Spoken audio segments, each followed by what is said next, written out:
folks. Welcome to episode 171 of the Wealth on Any Income podcast. This is where we talk about money tips, techniques, attitudes, information, and provide inspiration around your business and your money. I'm your host, Rennie Gabriel. In past episodes, we spoke about how to understand the numbers from your business, how to measure the level of pleasure based on where you spend your money, how to track your money in 5 to 10 seconds, what determines how close you are to complete financial choice, and how to run your business without being in your business. Last time, we had John David Graham, who founded the Good Samaritan Home that has helped more than 2,500 people restart their lives at older ages.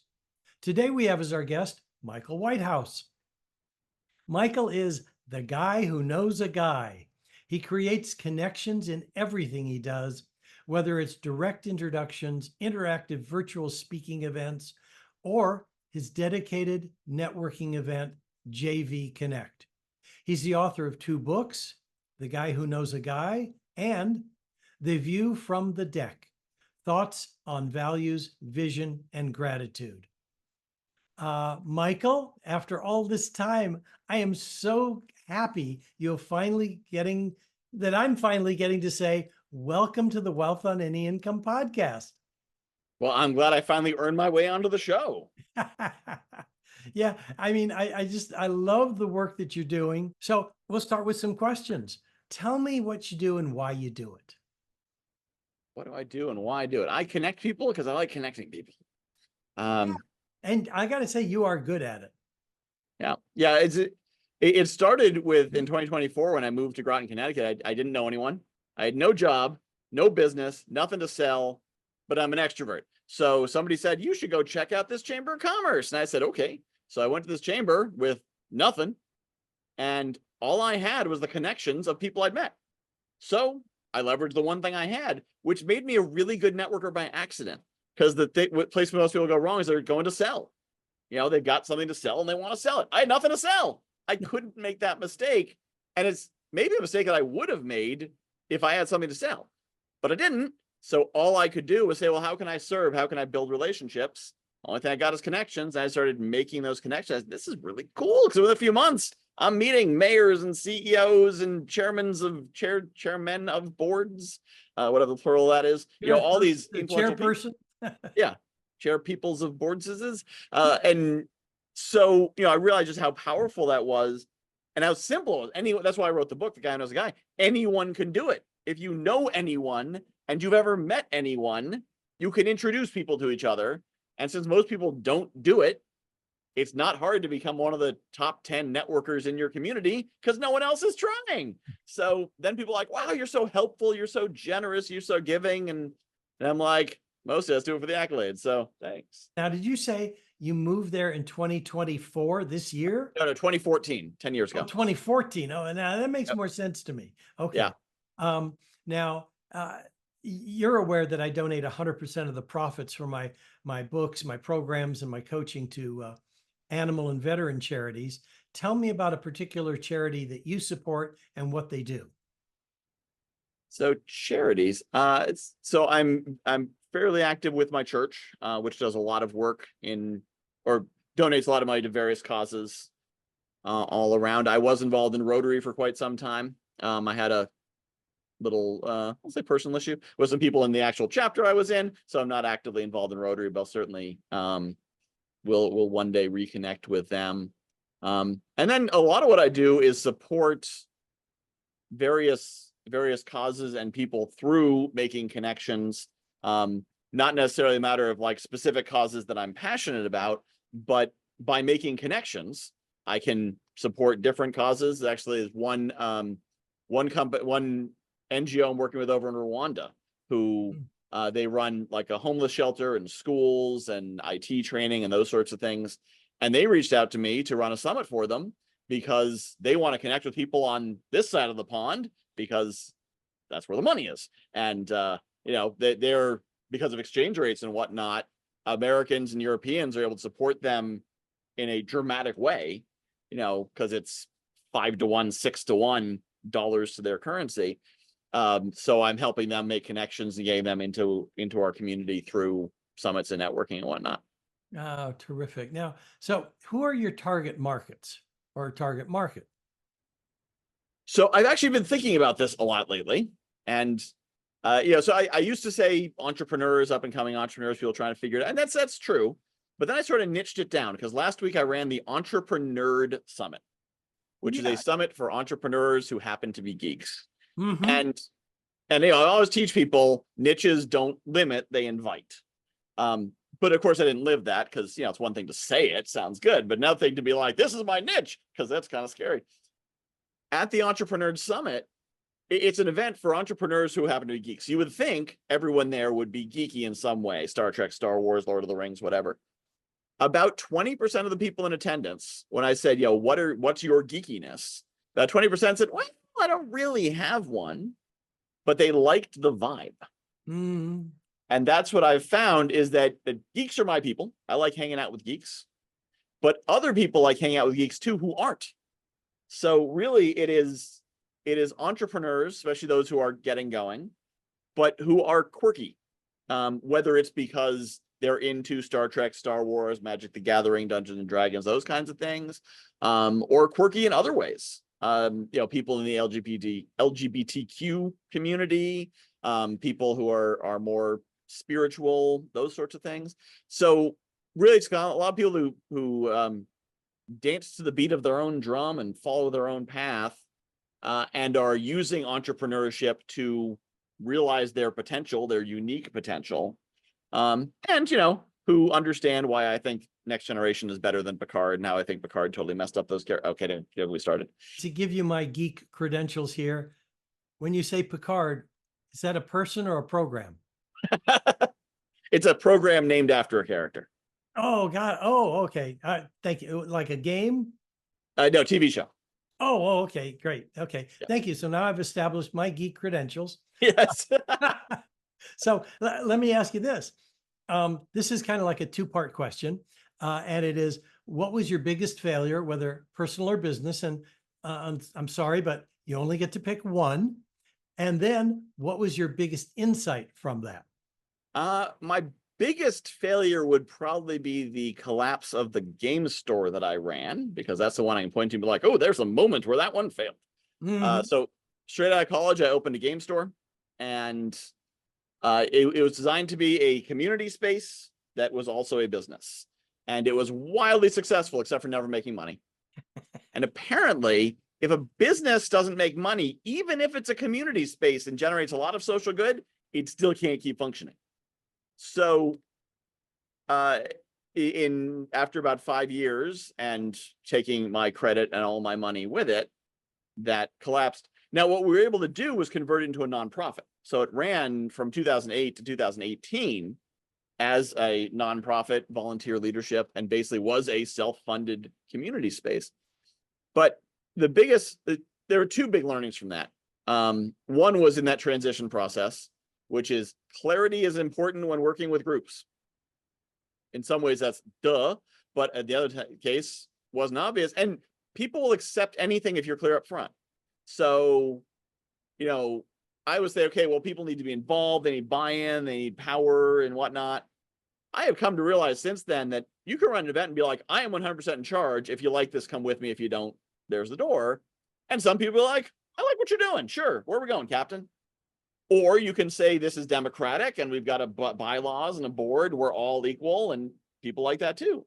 But if they expect one and get the other, it's not going to go well. So creating expectations is crucial. But then the other big learning that's carried through is know what you're doing and why, and what you need to be doing. So if you're running a game store that is a community space, it also has to make money.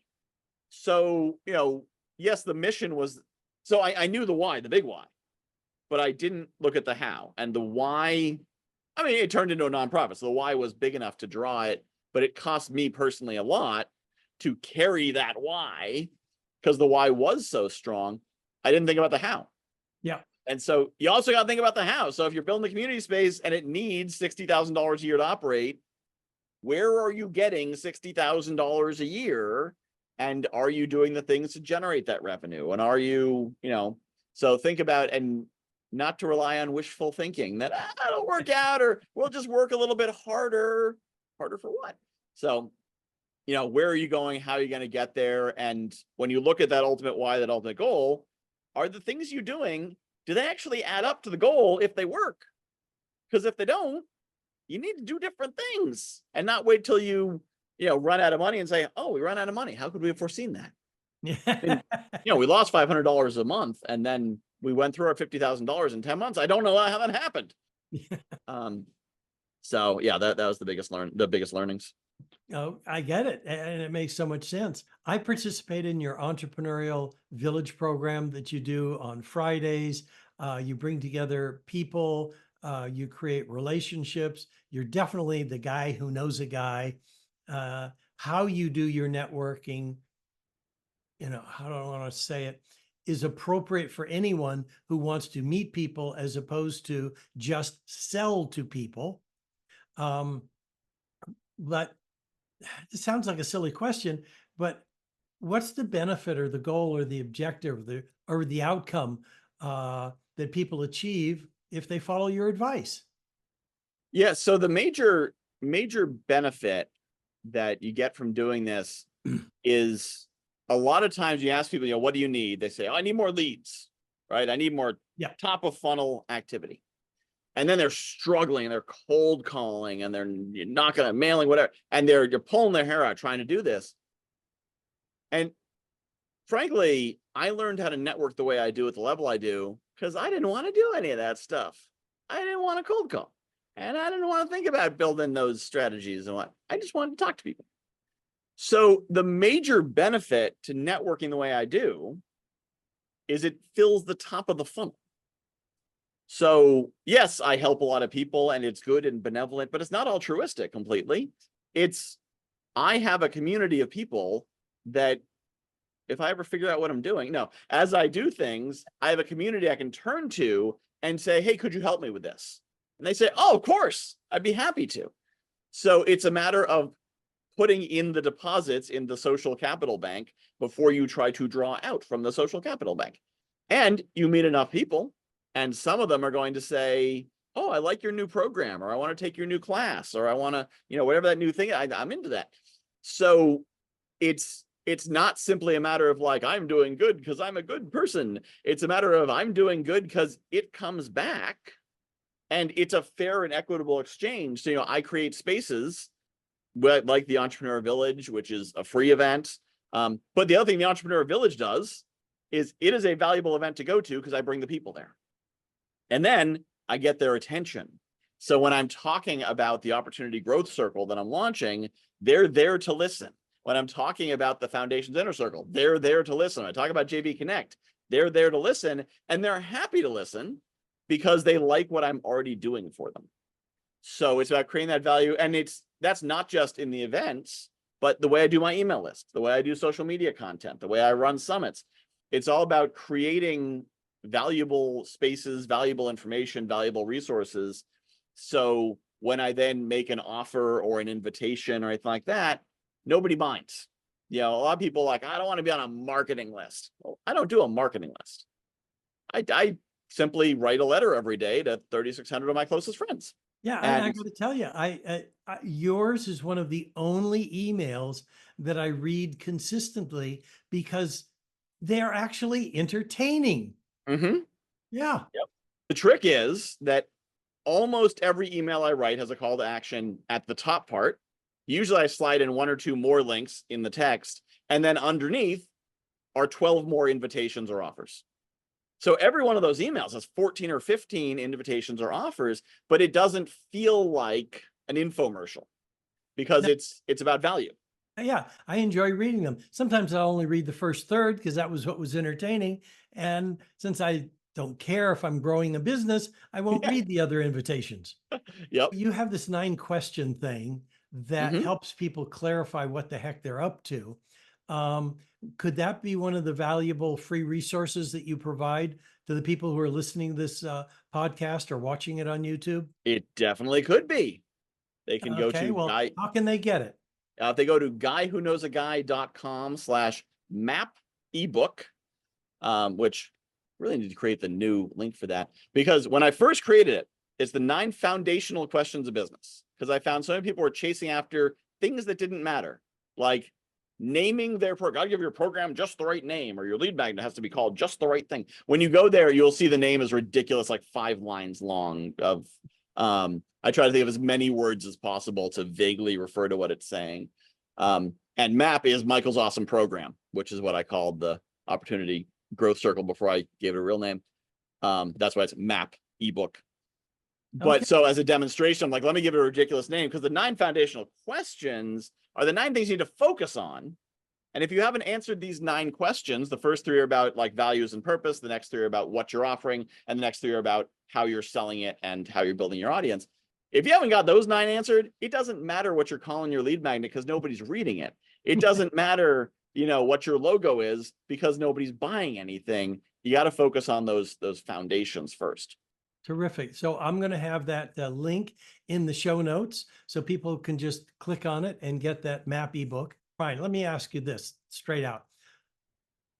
Because I believe I am one of these people who hates networking. Why do you say most people hate networking? Because they don't know what it is. Mm. I asked most people to describe networking and to define it, and they list off various things like going to events, handing out business cards, pitching yourself, trying to sell yourself, pushing things on strangers who don't want them. And none of the things I just listed are networking. Now, networking can happen at events. You will often hand a business card to someone if you're at a networking event and you're doing what you're supposed to be doing, but that's not what networking is. So if you think that's what networking is, yeah, that's pretty awful. Yeah. That's a very unpleasant experience. Networking is meeting cool people who you can do something for and helping them for the purpose of helping them with the understanding that will provide value back to you in the future, either from them or someone else. You are putting good energy into the universe, and it will circle back through the mechanism of all the various people you're meeting. From that standpoint, I could actually like networking. Yeah. And Michael, I want to thank you for being on the Wealth on Any Income podcast. Yep. And I want to thank you for having me on the show and for teaching me all you've taught me so that I myself can develop wealth on any income. Yeah, it is my pleasure. And to those of you who are listening or watching, if you'd like to know how books, movies, and society programs you to be poor and what the cure is, then log on to wealthonanyincome.com/TEDx. You'll hear my TEDx talk and can request a free 9-step roadmap to complete financial choice and philanthropy, and receive an email once or twice a month with tips, techniques, or inspiration around your business or your money. And if you'd like to see how you can increase your wealth and donate to the causes that touch your heart, please check out our affordable program, Wealth with Purpose. To my listeners, thank you for tuning in. You can listen to the Wealth on Any Income podcast on your favorite platform, and please rate, review, and subscribe. Until next time, be prosperous. Bye-bye for now.